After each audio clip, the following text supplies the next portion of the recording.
You're listening to BioTalk with Rich Bendis, the only podcast focused on the BioHealth Capital Region. Each episode, we'll talk to leaders in the industry to break down the biggest topics happening today in BioHealth.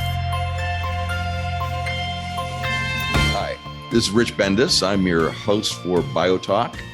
And as you know, we bring leaders on to the podcast to talk about relevant events that affect you and I, as well as our region, the BioHealth Capital Region, which really is the headquarters for a lot of the people who have been trying to combat this pandemic and other major diseases that we've been encountering. And we have someone on the front line that we're going to have the opportunity to talk to today, and it's Dr. Gary Dispro. And he's got a long title here, so be patient with me.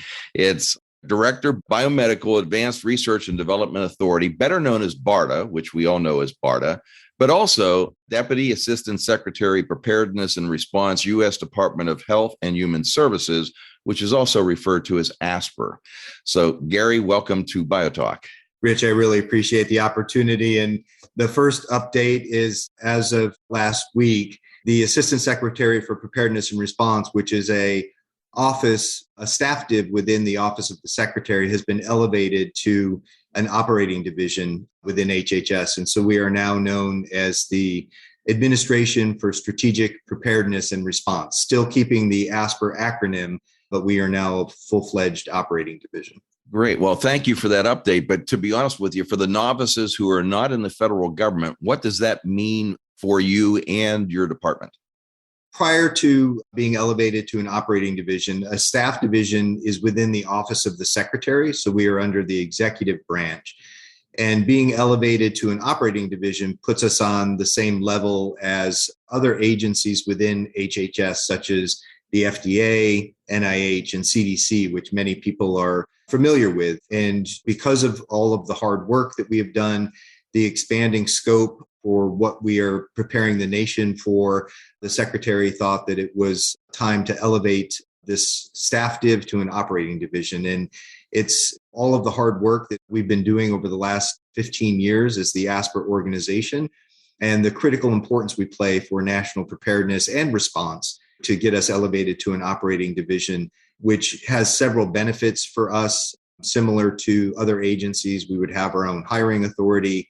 It also allows us to have more control over our budget and several other things. But it's just a huge acknowledgement of all of the hard work from the people within the ASPR and BARDA organizations. Well, congratulations. You and your team have done a fantastic job, and this elevation is well-deserved. And enough of getting us to where we are today. Thank you. But I like breaking news on podcasts. Even though it's a week late, it's still breaking news for us. One of the things we like to do for the listeners is for those being interviewed to do a self-introduction, because no one can do it better than they. So, Gary, if you don't mind, why don't you give us a little history? You mentioned 15 years in the federal government, but you had a lot of experience prior to that. So talk a little bit about how you got to where you are today, and also that interesting transition from industry to government that you've had. I appreciate that, Rich. So I have worked in industry, I've worked in academic institutions, and now the federal government for over 15 years. And prior to coming to the federal government, I was a research assistant professor at Georgetown University, working on human papillomavirus research, vaccines, and therapeutics. And with the licensure of the HPV vaccine, which the lab that I worked in was part of that, they had one of the patents for the development of the HPV vaccine. And unfortunately, I was too late to be included in the patent for that. But it was going to be difficult to get R01 grants for basic research for human papillomaviruses. And I had to make a decision on whether I wanted to stay in HPV research or move into another area of research, such as breast cancer or colon cancer.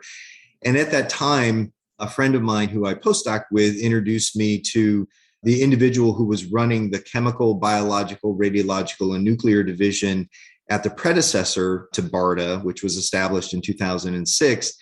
And I had a conversation with him, and I just found the mission of the organization to be incredibly important. And I had never really thought of going into public service and working for the United States government. But through conversations, multiple conversations that I had with that individual, it convinced me that I think that this would be a great opportunity for me. And I've never looked back. The opportunities that I have through public service to impact public health, to work with the incredible team that we have within the BARDA organization and across the federal government has just been the highlight of my career. And I really appreciate the opportunities that I've been given within the organization. And now to lead the BARDA organization and represent the team has just been incredibly gratifying. And it's so important for me to represent the organization because there are 450 individuals within this organization who are truly dedicated to public health. I think the other thing that you talk about is passion, and public service is something that some people really don't understand as well as they should. And what you have is 450 people who are all committed to public service, just as you, all working on a common goal and a vision and providing great leadership through yourself. And we appreciate that, Gary.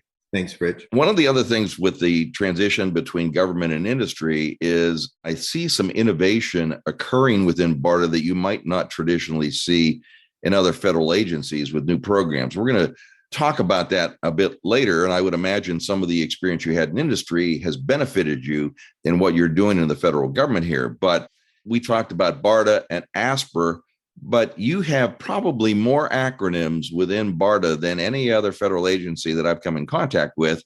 And just a few of those are PAFA and CBRN and FEMS and ASPR. And so tell us a little bit about this alphabet soup of acronyms we have and how these programs all work together. Sure. So I can start from the very beginning. So in 2006, under the Pandemic and All Hazards Preparedness Act, or PAPA. Yep. It was legislation passed by Congress to establish BARDA, as well as the Assistant Secretary for Preparedness and Response, those two organizations. And BARDA was established under this congressional legislation to act as the Advanced Research and Development Arm, or ARD arm for the federal government. Prior to BARDA being established, there was a lot of early research that was being done by our colleagues at the National Institutes of Health. And then the Strategic National Stockpile, which was under the Centers for Disease Control and Prevention, was located down in Atlanta, would purchase products for national preparedness efforts. But there was no funding for the development of medical countermeasures, MCMs, for advanced research and development. So BARDA was given the mission by Congress to act as the Advanced Research and Development arm to develop medical countermeasures, which include vaccines, therapeutics, diagnostics, and medical devices to address chemical, biological, radiological, and nuclear threats, or CBRN, pandemic influenza, as well as emerging infectious diseases. And over our 15-year history, and we just celebrated our 15-year history in December of 2021, we have supported 63 FDA approvals, clearances, and licensures of products that cut across our threat space. So the CBRN threat space, pandemic influenza, and emerging infectious disease. And I'm not aware of any other federal agency that has been as successful developing FDA, Food and Drug Administration approved products to support national preparedness for the threats that we face. The threats that you're talking about, so BARDA's on the front line for biological, chemical, radiological, and nuclear threats, just as DOD's in the front line for other types of threats that may encounter us. So also they have a program called DARPA. You've got BARDA. Do you have interaction with them on programs as well as many other federal agencies that you interact with, Gary? We do. So our partnerships are critically important, both with the private sector. And to date, we've partnered with over 400 different industry partners, all sizes, large pharmaceutical companies, mid-sized biotechs, and small startups. But we do also collaborate across the federal government. So our role in advanced research and development is to be the transition partner for programs that are being supported by DARPA, by NIH, and other components of DoD, such as DTRA, the Defense Threat Reduction Agency. And then our counterpart in Department of Defense is the Joint Program Executive Office for Chem Bio Defense, or JPEO. But we also partner with other federal agencies such as NASA, and everybody that is interested in developing medical countermeasures, we partner with them. The other program that you mentioned is the FEMC, which is the Public Health Emergency Medical Countermeasure Enterprise. And that is led by the ASPR and is a cross-department and within HHS leadership that looks across the threat space and makes strategic decisions on investments or products that we may need to address national security. And tries to align as best as possible those efforts across the multiple departments. That was a very good introduction to sort of the distillation of all of the different things that you're involved in at BARDA. But I think BARDA really came to the forefront when COVID-19 hit. Not that it wasn't well known before, but the public became better known to the BARDA name and what you did, and particularly when warp speed evolved. So let's talk a little bit about the beginning of the pandemic, what BARDA did and to attack it aggressively, and how warp speed has been effective in combating COVID-19 pandemic. No, it's a great question. And there are many lessons learned from the experience of COVID-19, which is still ongoing. So even prior to a public health emergency being declared by the Secretary of HHS, BARDA quickly stood up. We put in place an incident management structure within our organization so that we could respond appropriately. We started reaching out to pharmaceutical companies, even in advance, to understand what technologies they may have available. And we used our own annual appropriations prior to supplemental funding coming from Congress to make initial investments. So we had contracts with companies that we had partnered with, and I'll give you one example, Regeneron, which develops therapeutics, monoclonal therapeutics. We had partnered with them to develop the first licensed Ebola therapeutic, and they have this rapid technology that can be utilized. And under that contract, we quickly pivoted them to start developing monoclonals against COVID-19. So we used our own annual appropriations to get them started. We also worked with vaccine manufacturers such as Sanofi and Merck's vaccine that had been licensed for Ebola. They wanted to evaluate that same technology to see if it might be applicable to COVID-19. Ultimately, it was not, but we did make those initial investments. And it was not until March 18th of 2020 when we received the first bolus of supplemental funding where we could really expand our partnerships and make investments with companies such as Moderna, which we had partnered with before for the development of a Zika vaccine, and other partners like Johnson & Johnson and their vaccine that we had partnered with them previously for the development of another Ebola vaccine. And so we were able to quickly utilize the contracts that we had available to us and pivot those companies to start making medical countermeasures, the vaccines and therapeutics, as well as diagnostics. And so we laid the groundwork for the portfolio of candidates that were supported as far as vaccines and therapeutics under the eventual Operation Warp Speed. And Operation Warp Speed, through some other discussions, we made some additional investments, such as through our investment with AstraZeneca for their vaccine and some of the other therapeutics. But we had the basis of the portfolio that would be supported by OWS, and BARDA played a critical role, meaning that we were the lead for the development of vaccines and therapeutics. And so for each project that was supported by BARDA and then transitioned to Operation Warp Speed, BARDA was the lead for the development. So we set up what we call a project coordination team, or a PCT, which has a lead. And we also bring in subject matter experts for regulatory, clinical, non-clinical, manufacturing, to help support the company in the development of those vaccines and therapeutics. And we also brought in partners from the National Institutes of Health, National Institutes of Allergy and Infectious Disease, NIAID, and they worked with us on the clinical aspects and the phase 3 clinical studies that were supported. But the key component for COVID-19 and under Operation Warp Speed is that the federal government was willing to assume the financial risk and burden of supporting parallel activities. So typically you would do your phase 1 clinical trial, a phase 2 clinical trial, and then you would move into your phase 3 efficacy trials. And then you would start scaling up manufacturing to go to commercial scale and validate that.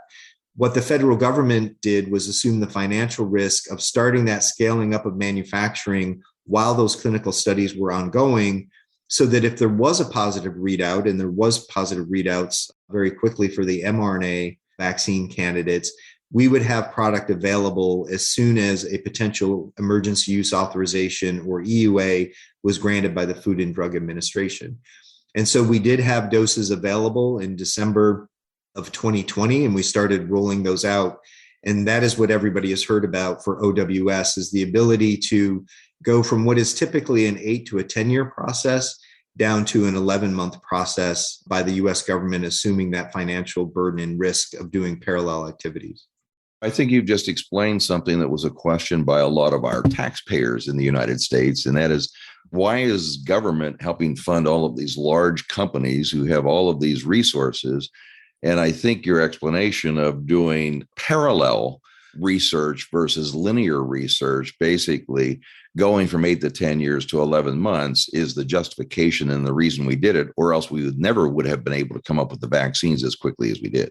Correct. And the companies were moving as quickly as they could, but there is a huge financial risk to the companies if they support those manufacturing activities and their vaccine was not successful. The federal government was willing to support those companies even if their vaccine was not successful, so that if they were successful, we would have doses available. And that is the financial risk that the US government was willing to take. And I think it has paid off. But yes, the linear development of these vaccines could have taken years. It may not have taken 10 years, but it would have taken more time if the US government had not been supportive of them.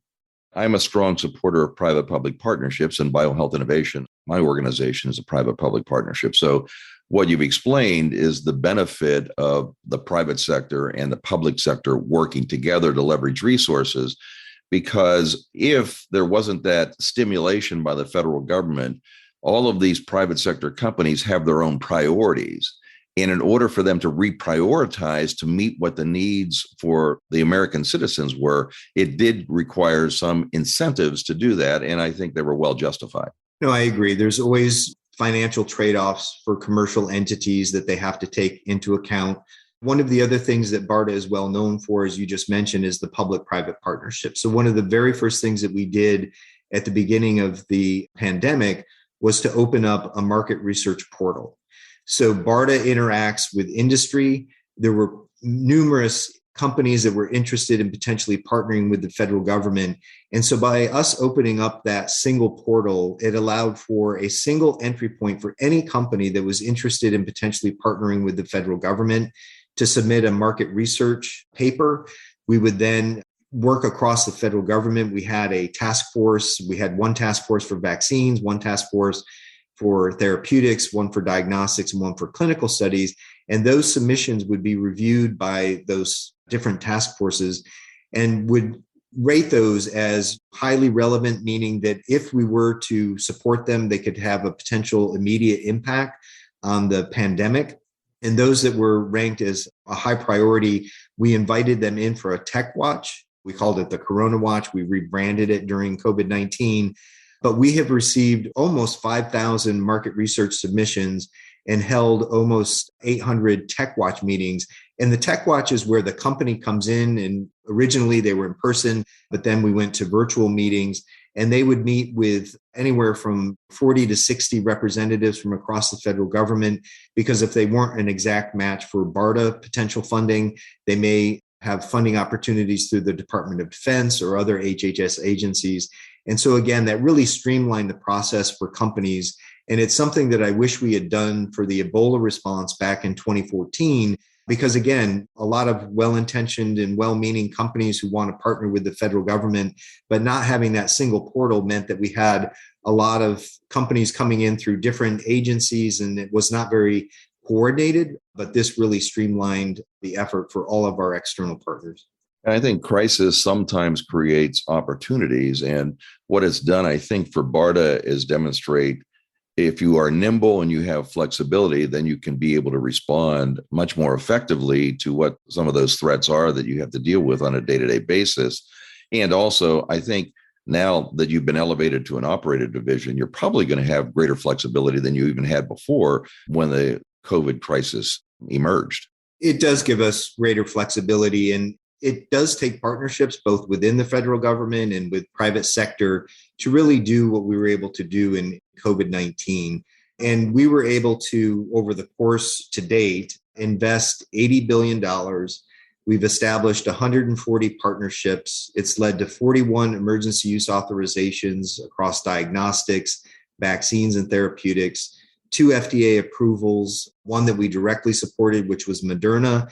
And even though we didn't provide Pfizer advanced research and development funding, we did provide them with an advanced purchase commitment, which de-risked the development of that vaccine for the company. So the US government was willing to purchase that vaccine, even if it was not successful through efficacy studies. We've delivered over 800 million vaccines, over 14 million therapeutics.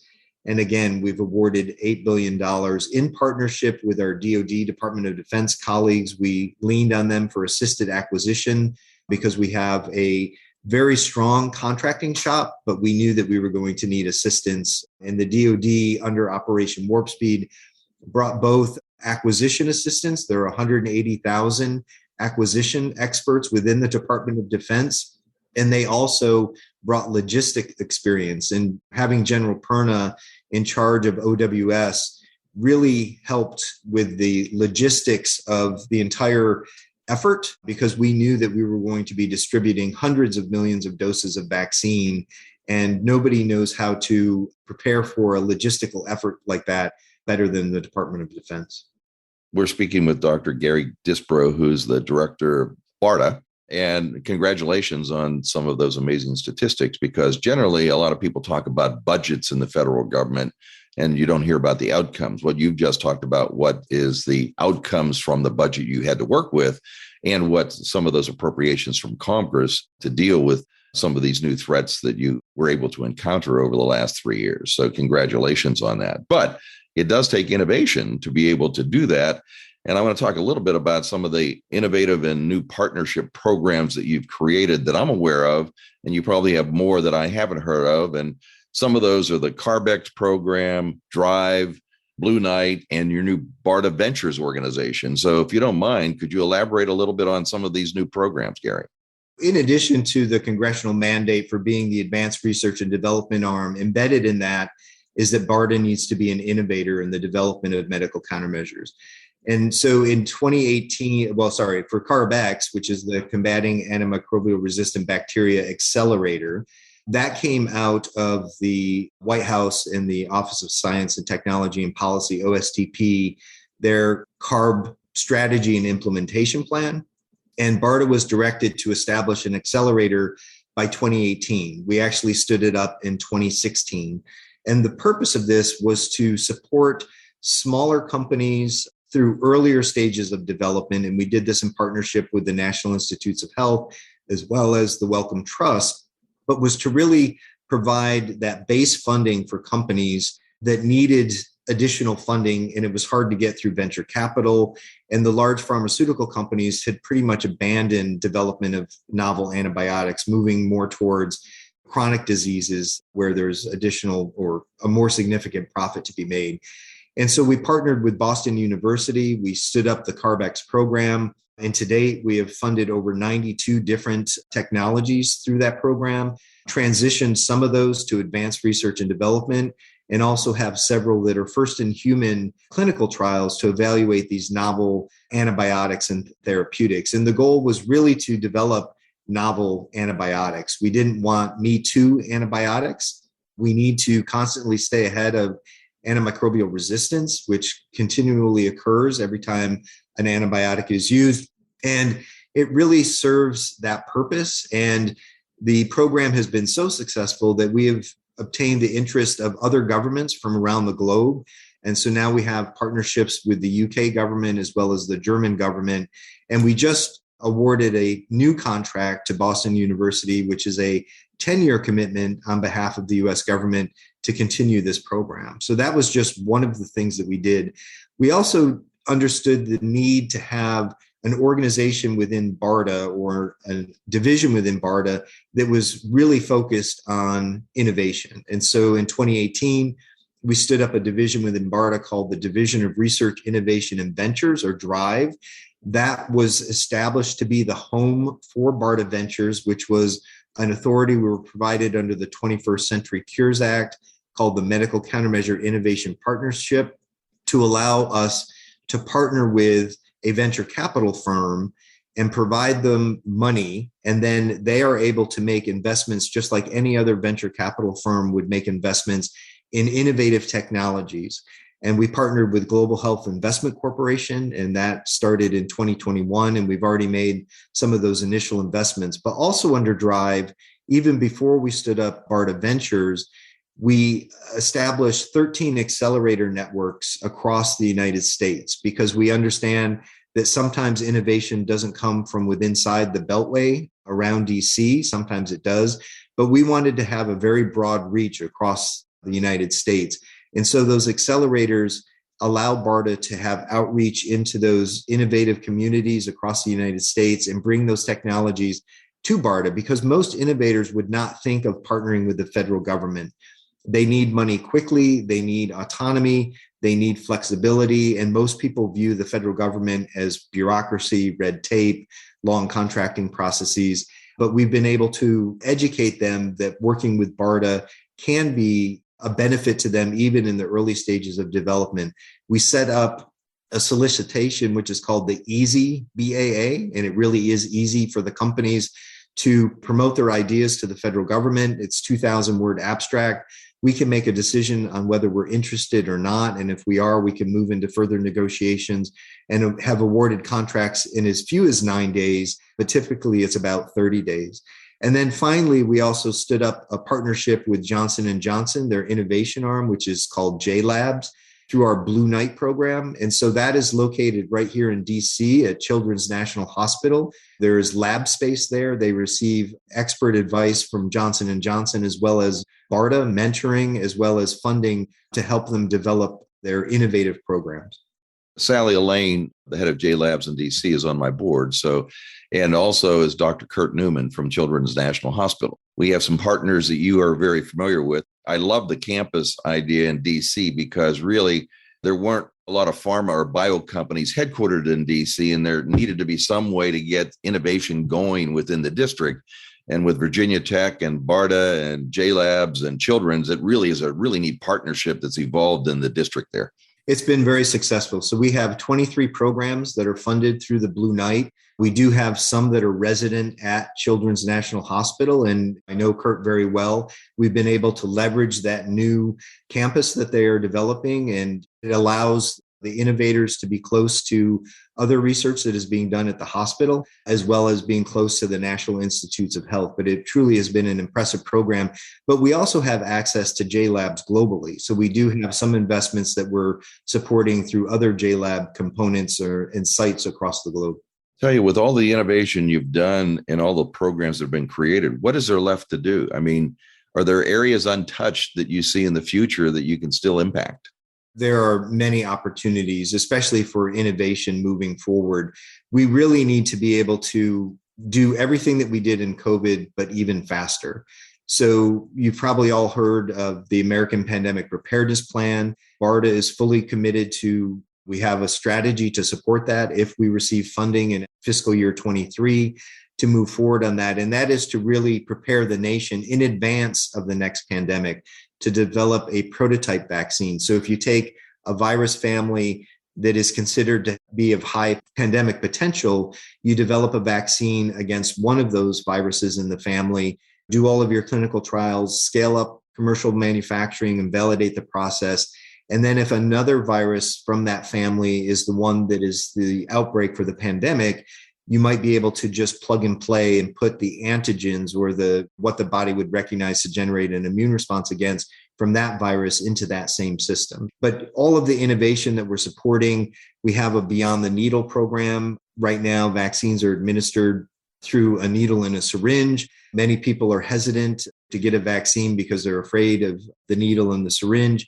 So we have a program where we're looking at, it's called a micro needle array and patch technology, where you could have the vaccine on a patch that looks like a Band-Aid that you would just stick on your arm, and it actually gives you the intradermal injection. So much easier distribution of the vaccine. We also are working on the Solving Sepsis program within Drive. Almost all insults to the body can lead to sepsis, and that was also seen in COVID-19. People were dying because of septic shock. as a secondary effect of being infected with the virus. And so the team is working on innovative technologies and algorithms that if an individual comes into an emergency room department, the algorithm could be applied to determine if they're at high risk of moving on to sepsis or if they're at a much lower risk, so that doctors can be aware and monitor them more closely. Those are just a few of the things that we're looking at. Threat agnostic therapies. There are multiple secondary pathologies that occur after a viral insult. Acute respiratory distress syndrome, or ARDS, which occurs in pandemic influenza and influenza as well as COVID-19, developing therapeutics to address ARDS and several other things that we're looking at. Agnostic diagnostics, so that they can determine that, yes, you've been infected with a virus, but trying to identify what those are for large virus families. And digital MCMs, such as wearable technologies that have come to the forefront in the COVID response, and also digital health. You don't have to apologize, Gary. You're doing extremely well in explaining everything that BARDA does. And one of the things you did talk about, I want to talk a little bit further, is that antibody research, as we look at going into the future related to future pandemics. We helped establish the Global Pandemic and Biodefense Center in Rockville with Dr. James Crow out of Vanderbilt, who had a program around Ahead 100, looking at the potential 100 future pandemics that may occur and developing these antibodies in advance and stockpiling them. Is that something that you see BARDA is interested in? So it is not only monoclonals, but also antivirals that are broad spectrum, meaning that they're effective against the entire virus family. But again, as part of the American Pandemic Preparedness Plan, is to do that all in advance before there's the next pandemic, is to have a bank of antibodies that may work against the different viral families and viruses within those families, as well as antivirals. Super. Well, we've covered a lot of ground here within the last 30 minutes or so. And what is it that we've left out that you'd like to talk to the listeners about that we haven't asked you any questions on? Hopefully people understand the importance of the BARDA organization, not only in response, but also in preparedness. We're always on the forefront of developing medical countermeasures to make sure that we are prepared. I think one key example is the current monkeypox outbreak. So even though we don't have a requirement for monkeypox, it has not been determined as a threat to national security by the Department of Homeland Security. We do have one for variola virus or smallpox. And so our years of investment in the development of smallpox vaccines and therapeutics has led to 3 that are FDA approved: the Jynneos vaccine, which all people are now very familiar with, as well as 2 antivirals, TPOXX and Tembexa. And so I think those prior investments supporting development of smallpox vaccines and antivirals was critically important so that we have something available immediately for the monkeypox outbreak. And so I think that's a key example of where preparedness allows us to respond much quicker. And the same thing goes for Ebola. In 2014, we only had investigational products, meaning that they were not licensed or cleared by the FDA. And through BARDA support, we now have an FDA licensed vaccine, 2 FDA licensed therapeutics, and an FDA cleared rapid diagnostic, so that anytime there is an outbreak of Ebola in Africa, we're able to respond very quickly. So my key message is that preparedness is critical for response. I would even go as far as to say that preparedness could be less expensive than response, where you're always chasing the virus and trying to play catch up. But I think it is the role that BARDA plays is critically important, not only for response, but also in national preparedness. So BARDA is able to react quickly, but also is becoming much more proactive to prevent things that they have to react to. Correct. And again, to me, it's less expensive to be prepared. And it's also, if you think about the economic toll, the socioeconomic tolls of COVID-19, we receive about $2 billion a year in annual appropriations to prepare our nation for ChemBio, RADNUC, and pandemic influenza.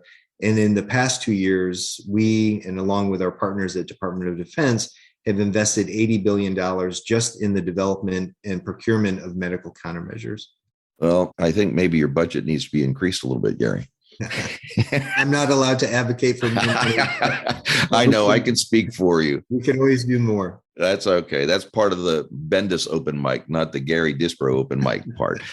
Gary, this has been very enjoyable and educational for me, and I'm sure for the listeners. Anything else, any parting words you have for our listeners out there that you'd like to impart upon them?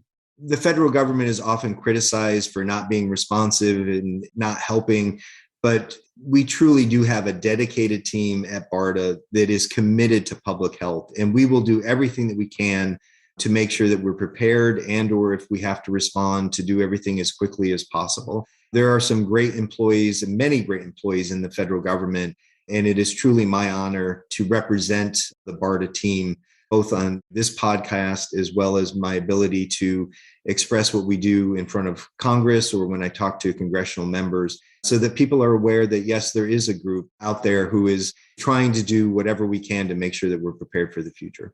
Well, I want to thank Dr. Gary Dispro, who's the director of BARDA, also the Assistant Secretary for ASPR, which has now been elevated to an operating division, which congratulations again, Gary, for being on BioTalk. And you've done an excellent job in educating and making people aware of the BARDA mission, where it's been, where it's going, and also how it's focused not only on response, but in preparedness in the future to prevent disasters like we've had in the last 3 years. So thank you very much for being on BioTalk, Gary. Thanks, Rich. I appreciate the opportunity. Thanks for listening to BioTalk with Rich Bendis.